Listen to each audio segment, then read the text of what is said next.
We got more headlines in the ongoing saga of the Seahawks sales. Who is the latest name? What are the latest rumors? Why are things maybe not moving as fast as some NFL experts had expected, or maybe as you guys had expected? What's going on, everybody? Christian Pedersen back with another episode of Seahawks Digest, the show that brings you daily content where I scroll in the mornings, I find headlines, I either talk specifically about that article or rant and weave fabric around it. You get what I'm doing here. If you're a Seahawks fan and you want to follow along, you're more than welcome to hit that subscribe button as we talk about things like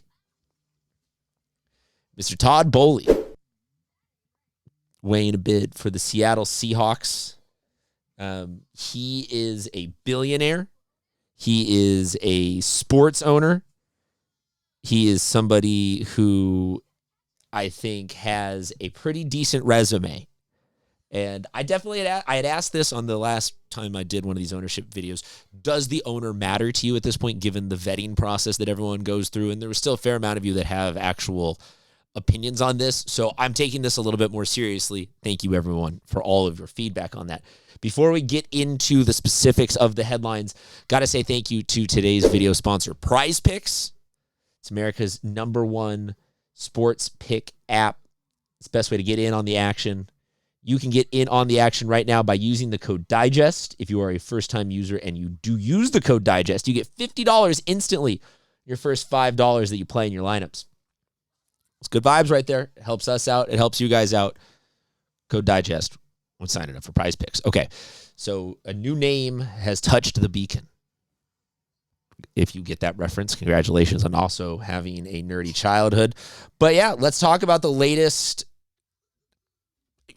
If anybody's even linked at this point to a $10 billion purchase, I would assume it is not entirely clickbait. So whether or not this is a 1% in or 100% in, here's the scoop. And it's always fun also to me seeing these in Semaphore and Forbes and business magazines where you're like, wow, that's not a sports publication, but that's a cool sports story to see. So Todd Boehly, the TLDR sort of very condensed version of who he is he is a big finance guy who has a lot of experience in pro sports.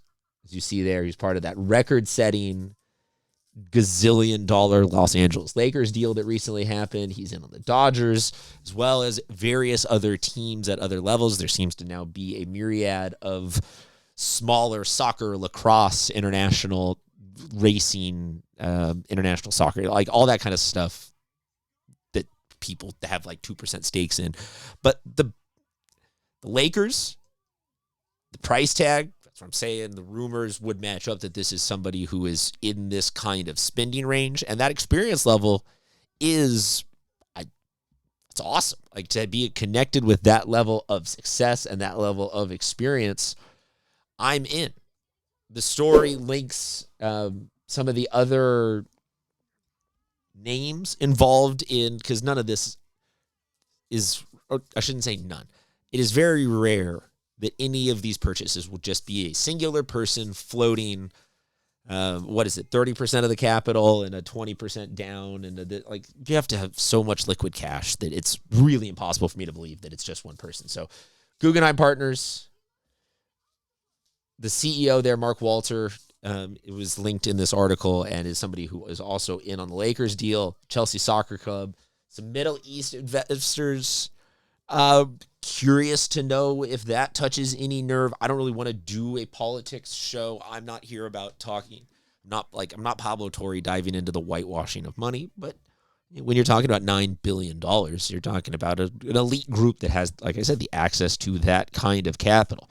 But in thinking about that and in reading this article of like, oh, another name linked here, but then also thinking, man, it's been a couple of days since I've even heard anything. It's been a couple of weeks since we've heard anything huge. Like this is moving kind of slow, and it got me just bouncing around to some other articles that included one from ESPN about the strength of the market for the Seahawks maybe potentially not being as robust as had been initially thought when people like Shefty were coming out saying, oh, it's going to be $10 billion. Like, this is going to be insane. Couple of different ownership people quoted here saying a variety of things in a different, this is not the Semaphore article, this is a different ESPN article that I saw, but it's talking about the market for the Seahawks and how it is, this one is calling it soft. There isn't much as action as there was with Denver and Washington. And that's all kind of interesting. The article on ESPN goes on to kind of basically just outline the necessity that I had previously mentioned, that a lot of people don't have just the liquid cash to be linked to $9 billion. And the Allen estate seems to be, you know how sometimes like when the kids inherit the fortune, or when the kids inherit the house, like they got to sell it right away because they need their cash and they went out and sometimes it's the kids inherit and see it as a good business asset and they're all set up by their parents and they don't need to sell that house right away. They have it as an asset. Maybe that's a really callous reduction of the situation here, but it does seem that the Allen estate is in a really good spot and doesn't need to sell. So when they have an asset that just won the championship in its sport, has a growing fan base, has a positive over here on this end, but also potentially going to need a new stadium in the near-ish, I don't even know, 5, 10, 20, like they're going to need a new one eventually.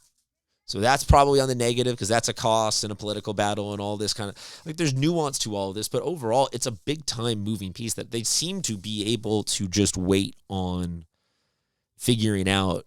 Maybe if it's not 10 billion or if it's 8.99999 billion. But, you know, I don't see this being sold in a rush where they're going to need to discount it down to 6 or 7. So we might be in the opposite thing where they want to move, but there's just not enough people until that one. I guess, you know, it only takes one, but we might only get 2 or 3 total options and opportunities, it seems like, in that process, just given how pricey this is going to go. So kind of interesting to me because initially I had certainly thought that, like, man, they just won the Super Bowl. They've got a young coach. They've got a franchise quarterback. They've got every position covered for this being a good run. And they've this is also not like, oh, they just made it to a Super Bowl for the first time in 50. Like this is a good asset in a huge sport that's now seeing gambling money and alcohol, like tons of opportunities here for good business. So you would think that I would have thought that people would be clamoring all over this. Instead, we're getting a very slow trickle of very elite billionaires being somewhat linked to wanting to buy this. So I'm going to be curious how this all ends. Let me know what you think. Drop a comment. Before we get out of here, got to say thank you again to Prize Picks, the wonderful sponsor for this video. They are America's #1 sports pick app. And as I said at the top, right now, if you sign up using the code DIGEST, you'll get $50 instantly in their lineups when you play your first $5. They've got a bunch of different great promotions going on right now. Scary Hours Boost is being added to all of the remaining NBA championship games.